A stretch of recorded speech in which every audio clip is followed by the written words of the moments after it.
வணக்கம் நேயர்களே, captain news தொலைக்காட்சியின் இலக்கு நிகழ்ச்சிக்கு உங்களை வரவேற்கிறோம். இன்றைய காலகட்டத்துல பாத்தீங்கன்னா நிறைய பேர் படிச்சு முடிச்சுட்டு வேலை வாய்ப்பு இல்லாமல் வேலைக்காக அலைந்து தேடி கொண்டிருக்கிறார்கள். அந்த சூழல்ல பாத்தீங்கன்னா சுய தொழில் தொடங்கலாம் அப்படின்னு நிறைய பேருக்கு மனசுல ஒரு எண்ணம் வந்தாலும் அவங்களுக்கு ஒரு சரியான வழிகாட்டி இல்லாததுனால அவங்க நிலை தடுமாறி போயிடுறாங்க. இல்லனா அந்த எண்ணத்தை கைவிட்டுட்டு ஏதோ ஒரு கம்பெனில 8000க்கும் 10,000க்கும் வேலை செஞ்சுட்டு இருக்காங்க இல்லையா? அந்த வகையில பாத்தீங்கன்னா இன்றைய இலக்கு நிகழ்ச்சியில இந்திய அரசின் குறு சிறு சுயதொழில் வளர்ச்சி நிலையத்தோட அசிஸ்டன்ட் டைரக்டர் KV ராவ் அவர்கள் வருகை தந்துள்ளார். வணக்கம் சார். பயிற்சி ஒருங்கிணைப்பாளர் ஆனந்த் ராஜ் அவர்களும் வருகை தந்துள்ளார். வணக்கம் sir, welcome to our show. சரி, இப்ப பாத்தீங்கன்னா இந்த காலகட்டத்துல நிறைய பேர் படிச்சு முடிச்சுட்டு சுயதொழில் ஸ்டார்ட் பண்ணலாம் அப்படின்னு ஒரு பிளிங்க் அவங்களுக்கு வந்துட்டாலுமே விட்டுடுறாங்க. காரணம் அவங்களுக்கு சரியா லோன் கிடைக்கிறது இல்ல, அவங்களுக்கு சரியான ஒரு வழிகாட்டுதல் இல்ல இல்லையா? அப்படி இருக்க சூழல்ல உங்களோட அந்த குறு சிறு இந்த சுயதொழில் வளர்ச்சி நிலையம்ல என்னென்ன பண்ணிக்கிட்டு இருக்கீங்க? அதுல ஸ்கூல்ல பள்ளிக்கூடத்தில் படித்தால் மட்டும் பத்தாது. அந்த ஒரு தொழில்னு சொன்னால் தொழில் சக்ஸஸ்ஃபுல்லாக மெயின்டைன் பண்ணுறதுக்கு ஒரு தொழில் பண்ண என்டர்பிரினர்னு சொல்லுவாங்க. அந்த என்டர்பிரினர் கேரக்டரிஸ்டிக்ஸ் ப்ராப்பர்ட்டிஸ் இருக்கணும். அதுக்காக தான் நாங்கள் என்ன செய்வோம்னா பல தொழில் ட்ரைனிங் ப்ரோக்ராம் கொடுக்குறோம். டெக்னிக்கல் டாபிக் வைஸ் இருக்குது, ஜென்ரல் ட்ரைனிங் ப்ரோக்ராம் கூட இருக்குது. அதில் EDP ப்ரோக்ராம்ஸ் கூட இருக்குது, என்டர்பிரினர்ஷிப் டெவலப்மெண்ட் ப்ரோக்ராம்ஸ். அதில் ஒரு தொழில் எப்படி என்னென்ன தேவை இருக்கும், எப்படி உங்களுக்கு கேரக்டரிஸ்டிக்ஸ் தேவை இருக்குது, அதெல்லாம் சொல்லிக் கொடுக்குறோம். இது எல்லாமே மறுபடியும் டாபிக் வைஸ் இருக்குது. சப்போஸ் ஒரு ஸ்க்ரீன் பிரிண்டிங்கே பண்ணணும், இல்லைன்னா ஒரு காஸ்மெட்டிக் ப்ராடக்ட்ஸே பண்ணணும், இது மாதிரி பல தொழில் மார்க்கெட்டில் டிமாண்ட் எது எது இருக்கோ அது நாங்கள் சர்வே பண்ணி வச்சுருக்கேன். ஸோ இப்போ பார்த்தா ரீசெண்ட்லி CCTV கேமராவோட very good response, enormous response we have. So அதே மாதிரி cosmetics preparation, that means herbal based cosmetics. நம்ம பியூட்டி பார்லரில் போய் பார்த்தா எந்த பார்லரில் பார்த்தாலும் ஒரு பேர் மட்டும் ஹெர்பல் பியூட்டி பார்லர்னு சொல்லுவாங்க. ஆனால் உள்ளே போய் பார்த்தா ஹெர்பல் இருக்காதோ, எல்லாம் கெமிக்கல் பேஸ்ட் இருக்கு. ஸோ நாங்கள் என்ன செய்கிறோம்னா அதுக்கு சம்மந்தமாக நம்ம உற்பத்தி பண்ணுறவங்களுக்கு ஃபீல்டில் எக்ஸ்பர்டைஸ் டாக்டரேட்ஸ் இருக்காங்க, நிறைய பேர் நம்ம தமிழ்நாட்டில் இருக்காங்க. ஸோ அவங்களெல்லாம் ஃபேக்கல்ட்டியாக ட்ரா பண்ணி ஹெர்பல் பேஸ்டு காஸ்மெட்டிக்ஸ் அது ஒரு ப்ரோக்ராம் லான்ச் பண்ண போகிறோம். 6ஆம் தேதி ஸ்டார்ட் ஆகுது, இந்த செப்டம்பர் 6ஆம் தேதி. அது ladies and gents both are eligible. So அவங்களுக்கு மினிமம் 8th ஸ்டாண்டர்ட் அபோவ் இருந்தால் போதும். 8th ஸ்டாண்டர்ட் அபோவ் படிச்சிருக்கணும் மினிமம் எலிஜிபிலிட்டி. அப்ப அதுக்கு 8th ஸ்டாண்டர்டுக்கு கீழே படிச்சிருக்கவங்க இதுல அவைலபிள் பண்ணிக்க முடியாது இல்லையா? ஆமாம், எதுக்காக பண்ணலாம். ஆனால் 8th ஸ்டாண்டர்டு எதுக்காக வச்சோம்னா மெயின் ரீசன் சென்ட்ரல் கவர்மெண்ட்டில் நாங்கள் ஒரு சர்டிஃபிகேட் தரோம் ட்ரைனிங் முடிச்ச அப்புறம். அதுக்கப்புறம் அந்த சர்டிஃபிகேட் எடுத்து போய் நேராக மாவட்ட தொழில் மையத்தில் போகிறீங்க, இல்லைன்னா வேறு எங்கள் ஒரு பேங்க் கிட்ட போகிறீங்க. சார் நான் ஒரு தொழில் ஆரம்பிக்கணும்னு. ஸோ அங்கே போனால் கவர்மெண்ட் ஸ்கீம்ஸில் ஒரு சில நார்ம்ஸ் வச்சிருக்கு. மினிமம் 8வது படிச்சிருக்கணும். For example unemployed youth generation program இருக்குது, அதில் ஒரு ஸ்டேட் கவர்மெண்ட் ஸ்கீம்ஸ் இருக்குது. நெக்ஸ்ட் நீட் ஸ்கீம் இருக்குது. அதே மாதிரி சென்ட்ரல் கவர்மெண்ட் ஸ்கீம்ஸ் கூட இருக்குது. For example PMEGP, prime minister employment generation program. State government ஸ்கீமில் வெரி பியூட்டிஃபுல் ஸ்கீம் நீடுன்னா தேவை. Actual abbreviation new entrepreneur enterprise development scheme. அதில் கூட அப் டு 1 crore வரைக்கும். ஸோ ஜென்ரலாக ஆவரேஜாக பார்த்தா 25% வரைக்கும் எல்லா ஸ்கீம்ஸில் உங்களுக்கு மானியம் உண்டு. 1 crore இல்லையா? 1 crore நீடில். அதே PMEGP 25 lakhs வரைக்கும் இருக்கு. ஸோ அதுக்கு ரூரல் பேஸ்டு உமனுக்கு நல்ல ப்ரிஃபரன்ஸ் தராங்க, அதிகமாக இருக்குது கம்பேர் தேன் மென். சார், இப்ப பாத்தீங்கன்னா நிறைய தொழில்கள் இருக்கு இல்லையா? அதுல என்னென்ன தொழில்களுக்கு எந்த மாதிரியான பயிற்சிகள், காரணம் வேறுபடும் இல்லையா? ஒரு தொழில மாடியூலுங்கிறது மாறுது. அப்படி இருக்க சூழல்ல எந்தெந்த தொழில்களுக்கு என்ன மாதிரியான பயிற்சிகள் மேற்கொள்ளப்படுது? ஆமாம், பல இந்த டியூரேஷன் ஆஃப் தி ப்ரோக்ராம் பொறுத்தவரைக்கும் ஒவ்வொரு தொழிலுக்கும் மாறும். சப்போஸ் வீட்டில் எந்த மிஷினும் இல்லாமல் ஈவன் பவர் கூட தேவையில்லை அந்த. ஸோ ஒரு ஸ்க்ரீன் பிரிண்டிங் தொழிலே இருக்கு, 2000 ரூபாய் முதலீட்டில் கூட நீங்கள் செய்யலாம். ஸோ அதில் டைப் செட்டிங் எல்லாம் ஜாப் ஆர்டரை வெளியில் பண்ணி வீட்டிலவே பெண்கள் உட்காந்து ஈஸியாக ரொம்ப குறவே பேங்க்கு பின்னாடி கூட அலைவன் தேவையில்லை. ஸோ வீட்டிலவே நீங்கள் செய்யலாம். ஸோ அந்த மாதிரி அதுக்கு ஒரு மேக்ஸிமம் என்ன கேட்டால் 5 நாளே போதும். ஸோ நாங்கள் இப்போ அது கூட லான்ச் பண்ண போகிறோம். ஸ்க்ரீன் பிரிண்டிங் மேனுவல் தான் மொத்தமே, லட்சக்கணக்கில் தேவையில்லை. நான் சொன்ன மாதிரி 2000 இருந்தாலே முதலீடு போதும் செய்யலாம். அதுக்கப்புறம் ஆர்டர்ஸ் பேஸ் பண்ணி மிஷினரிஸ் கூட இருக்குது, ஆட்டோமேட்டிக் மிஷினரிஸ் கூட இருக்குது, அப்புறம் போகலாம் அது. ஸோ அதே மாதிரி பெண்களுக்கு ஈவன் சின்னது இருக்குது. எங்ககிட்ட பல பேர் படிச்சுட்டு நல்லா சக்ஸஸ்ஃபுல்லாக ரன் பண்ணுறாங்க. சானிட்டரி நாப்கின்ஸ் தயார் பண்ணுறது அது கூட இருக்குது. ஸோ நெக்ஸ்ட் ஃபேஷன் ஜுவல்ஸ் தயார் பண்ணுறது. இது மாதிரி பல தொழில்கள் இருக்கு. ஓகே, நிச்சயம். நிறைய பேர் அப்ப வந்துட்டு உங்களோட பயிற்சி நிலையத்துல நிறைய பயிற்சி பெற்றுட்டு ஒரு பெரிய பிசினஸ் மேனால பிசினஸ் உமனா ஆயிட்டு இருக்காங்க இல்லையா? நிச்சயம் சார். அடுத்து சார் ஆனந்த் சார், இப்ப பாத்தீங்கன்னா நீட் ஸ்கீம்ல வந்துட்டு நிறைய பேர் சொல்லிட்டு இருக்காங்க லோன் தரதில்ல அப்படிங்கிறது. அது வந்துட்டு உண்மையா? ஏன் அது அந்த மாதிரி தராம மறுக்கப்படுகிறது? நான் சொல்றேன். அதுக்கு ஆக்சுவலா வந்து நீட் ஸ்கீம்ல ஏன் அந்த மாதிரி ஆகுதுன்னா, they are not those for அப்ளைங் approach பண்ணும்போது they should have some proper approach with properly trained candidates. trained candidate இருந்தா நிச்சயமா ரிஜெக்டே பண்ண மாட்டேன் எந்த பேங்கரும். எந்த பேங்கருக்கு என்ன தேவை இருக்கும்? அவங்களுக்கு கொடுத்த காசு ரிட்டர்ன் வரணும். அவங்க ஃபோர் ஃபாதர்ஸோ ப்ராப்பர்ட்டியோ அந்த மாதிரி கிடையாது. அந்த போட்ட ப்ராஜெக்ட்லேருந்தே சக்ஸஸ்ஃபுல்லாக நடத்தி ப்ராஃபிட் கொண்டு வந்து திருப்பி ரிட்டர்ன் பண்ணுவாரா இல்லையா அதுதான் பார்த்துடுவாங்க, தவிர அதர்வைஸ் இல்லை. ஆனால் இதுக்கு ஈவன் சில ஸ்கீம்ஸ் இருக்குது, கவர்மெண்ட் கொலாட்ரல் ஃப்ரீ கூட இருக்குது. அது பேர் வந்து credit trust guarantee scheme, CG central credit guarantee trust fund scheme for எம்எஸ்எம்இஸ்ன்னு இருக்கு. அதெல்லாம் அவைல் பண்ணலாம். If you are technocrats qualified, then we also support. Suppose you are a genuine candidate, so we support. He is having all the eligible criteria. So why you are earning? But தெரிஞ்ச வரைக்கும் banker nobody will reject generally, because unless they are also making some report, confidential report, where the person is able to handle this money properly or not. Proper handle பண்ணானே, if you can, banker is ready to appraise, then okay, click ஆகும். சரி, இப்ப அடுத்து பாத்தீங்கன்னா இதற்கான பயிற்சி காலம் அப்படிங்கிறது ஒரு தொழில்களுக்கும் வேறுபடுகிறதா? இப்ப நீங்க பயிற்சி ஒருங்கிணைப்பாளரா இருக்கீங்க இல்லையா? சோ வந்துட்டு உங்களுக்கு நிறைய எக்ஸ்பீரியன்ஸ் இருக்கும் இந்த பயிற்சியில. அப்படி இருக்க சூழல்ல ஒரு தொழில்களுக்கும் டியூரேஷன் அப்படிங்கிறது வேறுபடுகிறதா? நம்ம உதவிக்கு சொன்ன போல தொழில் முனைவர் பயிற்சின்றது 6 வார காலம் இருக்குதுங்க. 1 மாத காலம் திறன் மேம்பாட்டு பயிற்சின்னு சொல்லுவாங்க, ஸ்கில் டெவலப்மெண்ட் ப்ரோக்ராம். அது 2 வார பயிற்சிலாம் இருக்கு. அவங்க அந்த பயிற்சி எடுக்கும்போது ஒரு குறிப்பிட்ட தொழிலை பத்தி, அந்த செய்முறை, அந்த ஒரு பொருள் உற்பத்தி பண்றது, அதை பத்தி எல்லாம் தெரிஞ்சுப்பாங்க. அது தெரிஞ்சுக்கவே இல்லாம நம்ம எம்எஸ்எம்இ மூலமா அவங்க எந்தெந்த துறையில வங்கி கடன் வாங்குறதுக்கான வழிமுறை, அவங்க சொன்ன போல ஒரு தொழில் முனைவருக்கு ஒரு பெண்ணு ஆணோ பேங்க்ல போனா அப்ளிகேஷன் கொடுத்தா லோன் கிடைக்கும்னு நினைக்கிறாங்க. அப்படி இல்லை, அவங்க அந்த தொழில் செய்யறதுக்கான ஆர்வம், அதுக்கு அவங்க உற்பத்தி பண்றாங்களா, அது ஒரு செய்யக்கூடிய வேலையை எதுவோ அதை பத்தி அனுபவ அறிவு வந்து வெளியில நிறைய அந்த பயிற்சி காலத்துல அவங்க தெரிஞ்சுக்கணும். நிறைய யூனிவர்சிட்டி இந்த மாதிரி தொழில் நிறுவனங்கள்லாம் அழைச்சிட்டு போவாங்கள. அது தெரிஞ்சுக்கிறதுனால அதை செய்யறதுக்கான நம்பிக்கை வரும். ஒரு செய்முறை மட்டும் போதாது, செய்யக்கூடிய இடத்தை பார்க்கும்போது அவங்களுக்கு இந்த மாதிரி வசதியெல்லாம் இருந்தா நம்ம செய்ய முடியுன்ற ஒரு ஈடுபாடு அவங்களுக்கு வரும். அந்த ஈடுபாடா இருக்கவங்க ஒரு 25 பேர் 30 பேர் ஒரு பயிற்சி காலத்துல வராங்கன்னா அவங்க அத்தனை பேரும் அதை செய்ய முடியாது.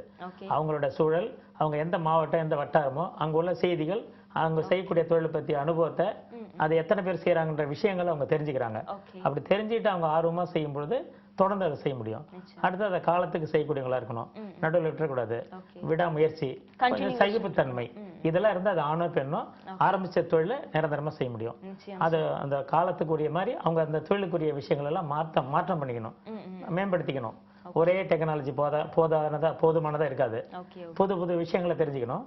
அப்ப அவங்க நிறைய தொடர்ந்து செய்யக்கூடிய நபர்களா இருப்பாங்க. நாங்க அது போல தமிழ்நாடு முழுமைக்கும் நிறைய இடங்கள்ல பண்ணியிருக்கோம். இது போல இந்த குறிப்பா அந்த சார் சொன்னது போல ஸ்கிரீன் பிரிண்டிங், திரையச்சு கலைன்றத இங்க தமிழ்நாட்டில் மட்டும் இல்லைங்க, லட்சத்தீவில் அங்க கேரளாவுக்கு இயக்குனருக்கு ஒரு வாய்ப்பு கொடுத்து எங்க இயக்குனரை அழைக்க சொன்னாரு. நான் லட்சத்தீவில் போய் முழுக்க 34 பேர் பெண்கள், அவங்களுக்கு கொச்சின்ல எர்ணாகுளத்துல ரா மெட்டீரியல்லாம் போகும். அவங்க அந்த கப்பல் வந்த பொருளுக்காக காத்திருப்பாங்க. உணவு பண்டங்கள் கூட காய்கறிலாம் அங்கேருந்து வருதான்னு காத்திருப்பாங்க. அப்படி நிறைய இடங்களுக்கு போன அனுபவம் உண்டு. அவங்க ஆர்வமா அந்த தொழில் செஞ்சு துணியில அச்சடிக்கிறது, லெதர் மேல பண்றது, உதாரணமா சொன்னா நிறைய ஜாப் ஒர்க் செய்யற ஆர்வம் உள்ள பெண்ணு ஆணும் தேடி போனாங்கன்னா வங்கித்துறையில அந்த பாஸ்புக் எல்லாம் இருக்கு இல்லைங்களா, பிளாஸ்டிக்ல பிவிசி மெட்டீரியல்ல எல்லாத்திலுமே செய்யறதுக்கு அதிகமான லட்சக்கணக்கான தொழிலுக்கான முதலீடு இல்லாம 1000, 2000, 5000 அப்படி ஆயிரக்கணக்கான ரூபாயில மட்டும் முதலீடா செஞ்சாங்கன்னா ரொம்ப அருமையான தொழிலை தொடர்ந்து செய்யறதுக்கு திரையச்சு கலையில வாய்ப்பு இருக்கு. அதாவது ஸ்கிரீன் பிரிண்டிங் சொல்லுவோம். அது போல சிம்பிள் கெமிக்கல் சொல்லுவோம், முன்னால அந்த பயிற்சி கொடுத்தோம். அது போல கார்மெண்ட்ஸ் பயிற்சி அதுக்குன்னு ஒரு துறையில இருக்காங்க. அது மாதிரி எலக்ட்ரிக்கல், எலக்ட்ரானிக், லெதர் இண்டஸ்ட்ரீஸ், பல்வேறு தொழிலுக்குரிய தனித்தனி துறையை சார்ந்த அதிகாரிலாம் இருக்காங்க. பயிற்சியோட மட்டும் இல்லாம யாராவது ஒரு தொழில் செய்ய விரும்புற ஆணோ பெண்ணோ அவங்க குறைஞ்சபட்ச வயது வந்து 18 கடந்தவங்களா இருக்கணும். கல்வி தகுதி இயல்பா ஒரு 10வது படிச்சிருக்கலாம், +2 இருக்கலாம், டிகிரி முடிச்சிருப்பாங்க. ஏன் இப்ப பிஇ முடிச்சவங்களே ஆயிரக்கணக்கானவங்களாம் வேலை வாய்ப்பு இல்லாம காத்திருக்காங்க. அவங்கெல்லாம் தேடி வரும்போது அவங்க எதில் ஈடுபாடு இருக்கு, அதை அந்த வட்டாரத்துக்குள்ள செய்ய என்னென்ன வாய்ப்பு சூழல்னு அவங்க கிட்டே நாங்க தகவல் கேட்போம். எது செய்ய சரியா இருக்குன்ற விஷயங்களையும் நாங்க சொல்லுவோம். அப்படி பயிற்சி எடுத்து பலனஞ்சு ஆண் பெண் நிறைய இருக்காங்க தொழில் முனைவர். அதுதான் முன்ன வந்து டேரி காலத்துல 1954 இருந்து சிறு தொழில் சேவை நிலையம்னு பேர் எங்க அலுவலகத்துக்கு. இப்போ ஒரு 6-7 ஆண்டுகளா குறு சிறு மற்றும் நடுத்தர தொழில்கள் வளர்ச்சி நிறுவனம்னு இந்திய அரசு பெயர் மாற்றம் பண்ணி குறுந்தொழில்னா இத்தனை லட்சம் முதலீடு, சிறு தொழில்னா எவ்வளவு, நடுத்தர தொழில்கள்னா எவ்வளவுன்றத வரையறை பண்ணியிருக்காங்க. இவங்க சரியான திட்ட அறிக்கையும் செய்முறையும் எதையும் கேட்கக்கூடிய திறனும் ஈடுபாடுள்ள ஆணும் பெண் இருந்தா அவங்களுக்கும் வங்கி கடன் கிடைக்குது. போனோன்னு யாராவது ஒரு அரசியல்வாதியை பெரியவங்களே ஐஏஎஸ்ஐ தேடி வங்கி கடன் வாங்கலாம்னு நினைக்கிறது கற்பனை, அது தவறானது. சரியான முயற்சி எடுக்கிற ஆணும் பெண்ணும் வெற்றி அடைஞ்சவங்களும் இருக்காங்க நிறைய. ஆக பயிற்சி பெற்று நிறைய ஒரு முறையான பயிற்சி பெற்று திறமையா நிறைய பிசினஸ்ல சாதிச்சவங்க நிறைய பேர் இருக்காங்க. ஓகே சரி, இப்போ அடுத்து பாத்தீங்கன்னா ஸ்டூடெண்ட்ஸ் இப்போ வர காலேஜ் படிச்சுட்டு இருக்கவங்களுக்குலாம் வந்துட்டு நான் வந்துட்டு சாஃப்ட்வேர் போல ஹார்ட்வேர் அண்ட் கோர் கம்பெனிஸ்க்கு போல அப்படின்னு ஒரு மைண்ட் செட்ல வந்துட்டு நான் ஒரு ஆண்டர்பிரினரா ஆகணும், நான் ஒரு தொழில் முனைவோரா இருக்கணும் அப்படின்னு சொல்லிட்டு நம்ம கவர்மெண்ட்லாம் சொல்ற மாதிரி அவங்க அதை ஃபாலோ பண்ணிட்டு ரொம்ப ஈகரா போறாங்க. அதுவும் நீட் ஸ்கீம்ல அனௌன்ஸ் பண்ண மாதிரி 1 CR கொடுக்குறாங்க அப்படின்னா நம்மளால கண்டிப்பா ஒரு பெரிய பிசினஸ் மேக்னெட்டா வர முடியும் அப்படின்னு ஒரு பயங்கர ஒரு கான்ஃபிடன்ஸோட போற சூழல்ல நிறைய பேரோட புகார் என்ன இருக்குன்னா 10 லட்சத்துக்கு மேல தரது இல்லையா. இதற்கு என்ன காரணம் சார்? நிறைய பேர் புகார் சொல்றது 10 லட்சத்துக்கு மேல கொடுக்க மாட்டேங்கிறாங்க. இதெல்லாம் ஒண்ணும் அது ஜஸ்ட் ஒரு அவங்களோட wrong way of thinking. Okay nothing is there. Even ஒரு 6 months பேக் கூட போட்டோம் ஒரு பெண் வந்து பியூட்டிஷியன் கோர்ஸ் கூட பண்ணிட்டாங்க. ஒரு 17 lakhs சாங்ஷன் ஆச்சு இங்க ஆலந்தூர்லவே. எங்க ஸ்டூடெண்ட்ஸ் அவங்க. பிகாஸ் எங்க ஸ்டூடெண்ட்ஸ் யாருமே வந்து இது வரைக்கும் அந்த மாதிரி ரிஜெக்ட் பண்றதே இல்லை. பிகாஸ் நாங்க கூட ஒரு அந்த கமிட்டியில மெம்பர். ஓகே ஸோ எங்க இதுக்கான ஒரு முறையா கத்துக்கிட்டாங்க. So we will see that he will not be rejected based on knowledge. நாலேஜில் கம்மி இருக்காதோ அது இந்த ப்ராஜெக்ட் வந்து இட் இஸ் நாட் வயபிள் அப்படின்னு கொஸ்டினே வராது எங்க ட்ரைனிஸ் பொறுத்த வரைக்கும். அந்த மாதிரி யாராவது இருந்தால் சொல்லுங்க, ஜென்வன் கேட்டரிங் இருந்தால் will let them ask as, இதெல்லாம் எங்களுக்கு தகுதி இருக்கு, இது எங்கள் ப்ராஜெக்ட் ரிப்போர்ட்டோ. ஸோ எல்லாமே அவங்க கேட்ட இந்த செக்யூரிட்டி கோலாட்டர் எல்லாமே இருக்கு.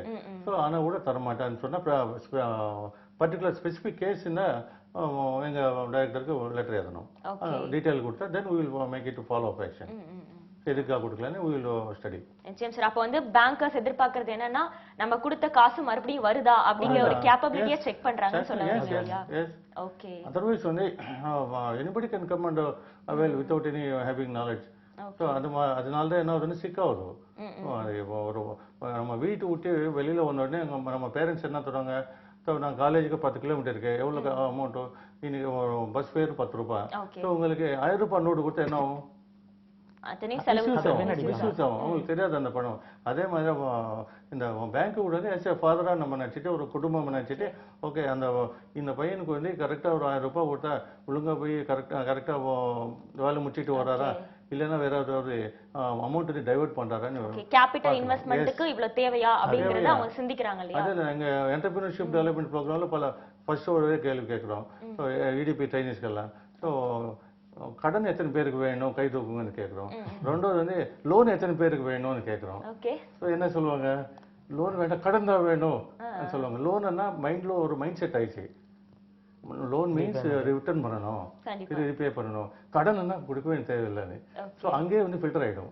ஸோ அவங்களோட மைண்ட் செட் வந்து சேஞ்ச் ஆகும். நம்ம வந்து we are taking loan தான், லோன் கடன் both are equal, both are same தான்.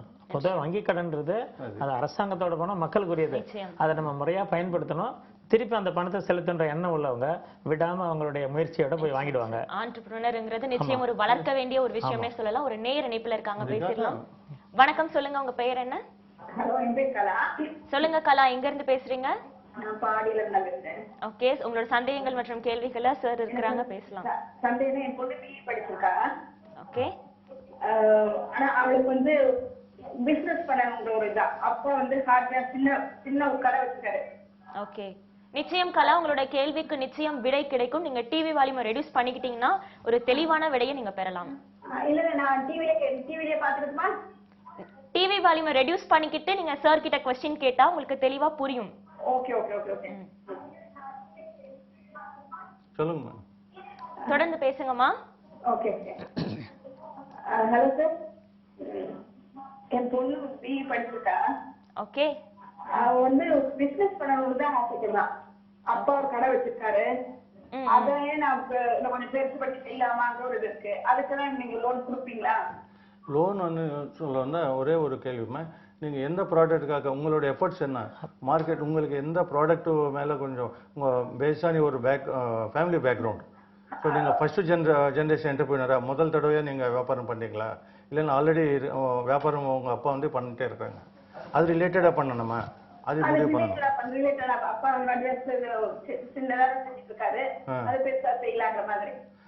அப்போ வந்து எங்கள் ஈவன் நெட்டில் கூட இருக்குது, எங்கள் ஆஃபீஸில் கூட லைப்ரரி ஒன்று இருக்குது. அங்கே வந்து ப்ராஜெக்ட்ஸ் நிறைய ப்ராஜெக்ட்ஸ் நாங்கள் ரெடிமேடாக வச்சுருக்கேன் பப்ளிக்காக.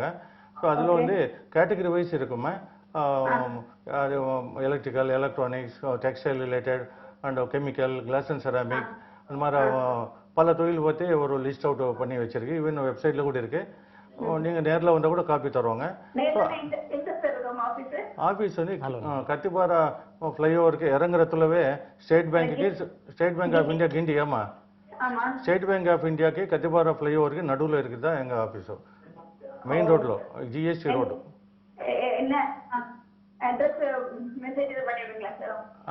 சரி, நோட் பண்ணிக்கோங்க, கரெக்டாக சொல்லுங்கள். அலுவலகம் பேர் எழுதிக்கோங்கம்மா.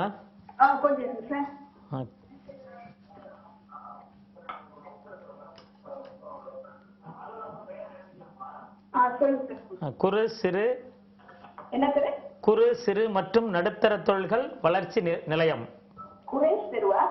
குறு micro small medium enterprises development இன்ஸ்டிடியூட்னு வருங்க. குறு சிறு மற்றும் நடுத்தர தொழில்கள் வளர்ச்சி நிலையம்.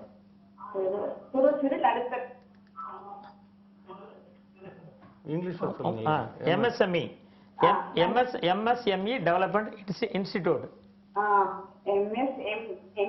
ME development institute. Guindy State Bank பக்கத்து building. Guindy State Bank of India இருக்கு இல்லைங்களா, பக்கத்துல இருக்கு. கிண்டி தொழில்பேட்டை உள்ள நீங்க போக வேணாம், இருக்குது.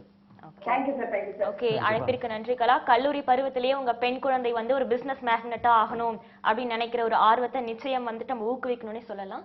சார், அடுத்து பாத்தீங்கன்னா எந்தெந்த தொழில்கள் இருக்கிறது, இப்ப நிறைய இருக்கு இல்லையா, பிரான்சைஸ் கூட நிறைய எடுத்து பண்ணலாம், அந்த மாதிரி எந்தெந்த தொழில்களுக்கு வந்துட்டு அதிக ஊக்கத்தொகையா கொடுக்கப்படுகிறது, பயிற்சி நன்றாக அளிக்கப்படுகிறதுன்னு சொல்லலாம்?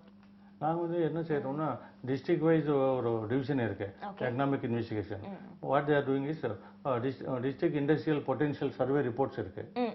ஒரு மாவட்டத்தில் என்ன கேட்டால் இண்டஸ்ட்ரீஸ் தொழில் வந்து ரெண்டு இருக்கும். ஒன்று வந்து source based industries. Source based means அந்த லோக்கல் இருக்கிற ரா மெட்டீரியல்ஸ் பேஸ் பண்ணி பண்ணுறது. ரெண்டாவது வந்து டிமாண்ட் பேஸ்ட் இண்டஸ்ட்ரீஸ். அங்கே ரா மெட்டீரியல் கிடைக்காது, ஆனால் கூட it is having very good demand. So இது அது என்ன செய்யறாங்கன்னா, டிஸ்ட்ரிக்ட் பொட்டன்ஷியல் சர்வே ரிப்போர்ட்ஸ் இருக்கு ஒவ்வொரு மாவட்டத்தில் through Tamil Nadu.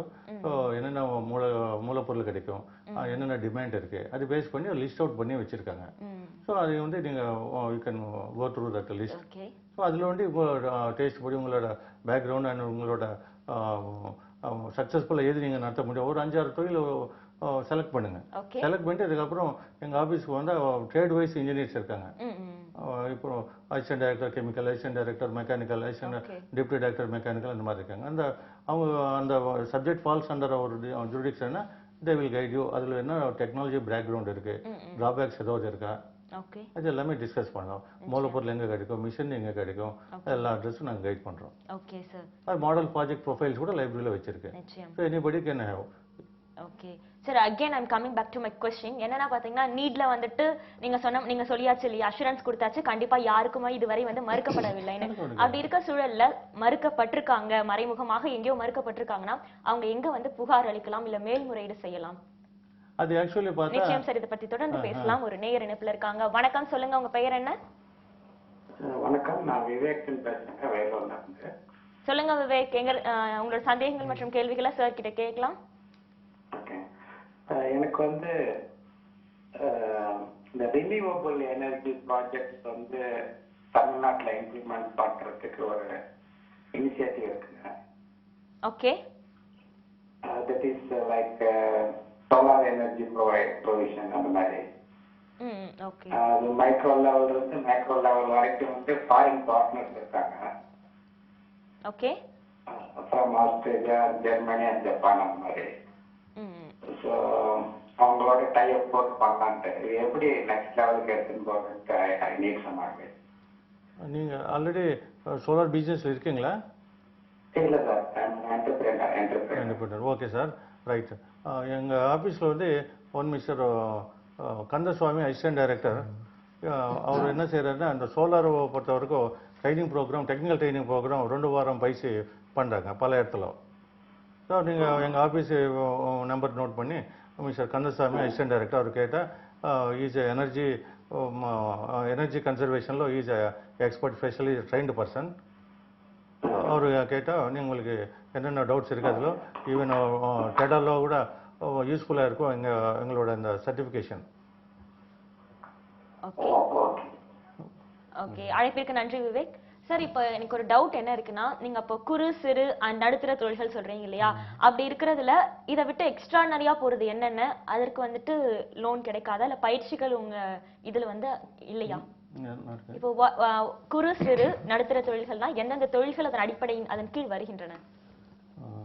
Micro small medium அது என்னென்ன லெவல், எத்தனை லட்சம் லிமிட்? ஓகேம்மா. இப்போ எந்த இண்டஸ்ட்ரி இருந்தாலும் 2 விதமாக கிளாசிஃபிகேஷன் பண்ணாங்க. ஒன்று வந்து மேனுஃபேக்சரிங் செக்டர், நெக்ஸ்ட் வந்து சர்வீஸ் செக்டர்னு சொல்லி. ஸோ மைக்ரோ லெவலில் வந்து மேனுஃபேக்சரிங் செக்டர் இருக்கு. மேனுஃபேக்சரிங் செக்டருக்கு 25 lakhs. அகைன் வந்து சர்வீஸ் செக்டர் வந்து 10 லட்சம் வரைக்கும் அந்த ப்ராஜெக்ட் காஸ்ட்டும் இருந்தால் அது மைக்ரோ குறுத்தொழில்னு சொல்லுவாங்க.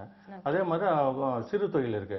சிறு தொழில்னா small scale industry. Small scale இண்டஸ்ட்ரிக்கு இது நெக்ஸ்ட் அது அகைன் இதே மாதிரி கிளாசிஃபிகேஷன் பண்ணாங்க. ஸோ அது நெக்ஸ்ட் வந்து அப் டு 10 crores வரைக்கும். 10 crores அபோவ் போன லார்ஜ் ஸ்கேலில் வந்துடும். மீடியம் ஸ்கேல் கூட மீடியம் ஸ்கேலுக்கு 10 crores அப் டு 5 crores வந்து ஸ்மால் ஸ்கேல். ஓகே, நிச்சயம் சார். சரி, இப்போ இந்த பிரான்சைஸ் எடுக்கிறதுலாம் இருக்கு இல்லையா, அந்த மாதிரி அதற்கு எந்த மாதிரியான பயிற்சிகள் அளிக்கப்படுகிறது? இப்போ பாத்தீங்கன்னா எக்ஸாம்பிளுக்கு காஃபி டே அந்த மாதிரிலாம் இருக்கு இல்லையா, அதுக்கெல்லாம் எந்த மாதிரியான பயிற்சிகள்? இது வந்து லாஸ்ட் 1 year எனக்கு அந்த ஐடியா இருக்கு ஆல்ரெடி. ஸோ நான் கூட லான்ச் பண்ணலாம்னு டிஸ்கஸ் பண்ணியிருக்கேன் எங்கள் ஆஃபீஸில் கூட. Okay, making out the list of industries interested for offering their outlets as franchise partner. So அந்த மாதிரி வந்ததுன்னா I am also working out on this as a new venture. So for இந்த டிபார்ட்மெண்ட்டாகவே இது லான்ச் பண்ணலை. ஃப்ரான்ச்சைஸ் என்ன கேட்டவருக்கும் has on today franchise இந்தியானே ஒரு வெரி குட் அண்ட் ஃபேண்டாஸ்டிக் ஒன்றும் ப்ரைவேட் கன்சர்ன் இருக்கு. அவங்க they are doing very excellent job. நிறைய யங்ஸ்டர்ஸ்க்கு கூட ஆசை இருக்கு, ஒரு காஃபி டே கேஎஃப்சின்னு ஒரு ஃப்ரான்ச்சைஸ் வாங்கி நானும் பண்ணணும், பெரிய ஆள் ஆகணும் அப்படின்னு நினைக்கிறாங்க. இருக்கிறாங்கம்மா. நாங்கள் என்ன மாதிரில ஸ்டடி பண்ணணும்னா, suppose you R employer, so you want to offer your outlets through MSME, Government of India. So we had to go through so many parameters. If I will announce so and so person is offering this franchise, before that homework நிறைய இருக்கும். அது என்னன்னா whether you are that offering franchisee franchisor, franchisee really making profit making company or not. That we have to make it. Definitely. Otherwise only paper based companies, a lot of companies in India. Yes, definitely we should make it sure. Suppose some ex company asking some 5 lakhs you have to pay as a franchise fees, and he will say this terms and condition. So 5 lakhs rupees collect பண்ணிட்டீங்க through us. Then overnight you have closed this unit. Then immediately that entrepreneur will come and catch us. So we have to go through, we are responsible for this also. So that is the reason we are not directly entering, we are making it a possibility. We are exploring the possibility. So for that we have to go through in depth about that company. Profit la irka, loss la irka, idella paakano. நிச்சயம் sir. Sir, இப்போ பாத்தீங்கன்னா ஒரு experience லெவல்ல அனுபவம் மட்டுமே போதும், பயிற்சி தேவையில்லை அப்படின்னு நினைக்கிறவங்களுக்கு இந்த லோன்லாம் தரப்படுகிறதா ஆண்டர்பிரினர்ல? பை எக்ஸ்பீரியன்ஸ் கூட பேஸ்ட் ஆன் அந்த தொழில் என்ன தொழில் பேஸ் பண்ணி பண்றாங்க, அதை பேஸ் பண்ணி தான் வெறும் எக்ஸ்பீரியன்ஸே போதும், எக்ஸ்பீரியன்ஸே போதும். ஓகே, அப்போ வந்துட்டு இந்த நீட்க்கு கீழே வர லோன்ஸ்மே வந்துட்டு எக்ஸ்பீரியன்ஸ் பர்சன்ஸ்க்கு தரப்படுமா, இல்ல அந்த பயிற்சி அளித்து அந்த சான்று கொடுத்தா? நீட்ஸ் நீங்க சொல்றீங்க, நீட்ஸ் சொல்றதுக்கு வெதர் இஸ் கிராஜுவேட்டா இல்லையா அது பார்த்துடுவாங்க. அதில் அந்த eligibility criteria has to meet. Then next வந்து டிஸ்ட்ரிக்ட் வைஸ் டிஸ்ட்ரிக்ட் இண்டஸ்ட்ரி சென்டர்లో மாவட்ட தொழில் மையத்தில் ஜெனரல் மேனேஜர்ஸ் இருக்காங்க. So it is a purely government of Tamil Nadu scheme அது. So they can anybody can suppose உங்களுக்கு ஏதாவது கிரேவியன்ஸ் இருக்கு then you can approach the concern district in centre general manager. சிட்டியை பொறுத்த வரைக்கும் கிண்டிலவே இருக்கு RJD regional joint director of industry commerce office of RJD. Okay. They can submit their applications and all. If they are coming to us, we will also advise what is the project and where is the lapses. And the labs எல்லாம் சரி பண்ணி கொடுக்கலாம். Okay. If suppose you are undergone some EDP program with us, then definitely we will take it as a assignment. Okay. Then we will forward, we will make it all the things set right பண்ணி orderல. Then we will forward. This project is technically feasible and economically viable. Even that type also will forward to. இப்போ வந்துட்டு பாத்தீங்கன்னா chocolates அந்த மாதிரிலாம் இருக்கு இல்லையா, அதுல ஒரு நியூ பிராண்ட், இப்போ எக்ஸாம்பிளுக்கு டைரி மில்க் அந்த மாதிரிலாம் சாக்லேட்ஸ் இல்லாம ஒரு நியூ பிராண்டை கொண்டு வரணும் அப்படின்னு நினைக்கிறாங்க ஒரு யங்ஸ்டர்ஸ்னா, அவங்களுக்கு நீங்க இந்த குறு சிறு அதுல இருந்து அதன் அடிப்படையில் வருமா ஒரு chocolate company open branding? Yes, why not? There is a government schemes also is there. Government of India is giving lot of encouragement and even barcoding also is there. Okay. Branding also how to do. அதுக்காக வந்து ஒரு separate ஒரு department கூட இருக்கு கிண்டிலவே. That names intellectual property rights. Okay. So I am very happy to announce that coming 15th only, 15th September at Kodambakam Hotel Pratap Plaza. Okay, Pratap Plaza. Pratap Plaza. We are going to launch one program that is called IPR, Intellectual Property Rights Awareness Program. Okay, super. So anybody can come and attend this. Eligible entrepreneurs. Okay, sir. So it will be appeared in newspaper soon. I think before 2nd September. So we are going to launch that. That is free program. So government is making a lot of awareness program. After some time, after 1 month, we are going to launch the same IPR topics. This workshop also is there. Workshop seminar also we are going to. Okay. There a lot of attorneys will come and you can find out the what is your problem. Suppose you are running a company, some brand issue is there, legal issues, lot of legal issues. That also will be discussed in a workshop. Okay, நிச்சயம் sir, ரொம்பவே நல்ல தகவல்னே சொல்லலாம். So வந்துட்டு கோடம்பாக்கம்ல இருக்க பிரதாப் பிளாசால வந்துட்டு IPR awareness பத்தின ஒரு விழிப்புணர்வு நிகழ்ச்சி நடக்க இருக்கு இல்லையா? நிச்சயம், ரொம்பவே நல்ல தகவல் and ரொம்ப நன்றி சார் இவ்வளவு நேரம் எங்க அரங்கத்துக்கு வந்து. இன்னொரு ஸ்பெஷல் அனௌன்ஸ்மென்ட் வந்து அதுல even if you are especially our associate only, we are associated with Dicky. Dicky means Dalit Industry Commerce and Chamber in Tamil Nadu chapter only irke. So in association with them and our knowledge partner is from Anna University. Okay, நிச்சயம் sir, ரொம்ப நன்றி, ரொம்பவே நல்ல தகவல். அடுத்த ஒரு 3 வார பயிற்சி இருக்குங்க, பிரிண்டிங் டெக்னீஷியன் கோர்ஸ், அது MSME பண்ண போகுது. நிச்சயம் எல்லாருக்கும் அந்த செய்தி கண்டிப்பா நீங்க சொன்ன அத்தனை நல்ல தகவல்களுமே நேயர்களுக்கு ரொம்பவே பயனுள்ளதா அமைஞ்சிருக்கும் நம்புறோம். அண்ட் ரொம்ப நன்றி சார், இவ்வளவு நேரம் அரங்கத்திற்கு வந்து நிறைய ரொம்ப சூப்பரான யங்ஸ்டர்ஸ்க்கு யூஸ்ஃபுல்லா இருக்க நிறைய விஷயங்களை ஷேர் பண்ணதுக்கு ரொம்ப நன்றி. வணக்கம். நேயர்களே, இன்றைய இலக்கிய நிகழ்ச்சி உங்களுக்கு ரொம்பவே புதுமையா அமைஞ்சிருக்கும் நம்புறோம். மீண்டும் சந்திக்கலாம் மற்றும் ஒரு நிகழ்ச்சியில். அதுவரை உங்களிடமிருந்து விடைபெறுவது தீபிகா.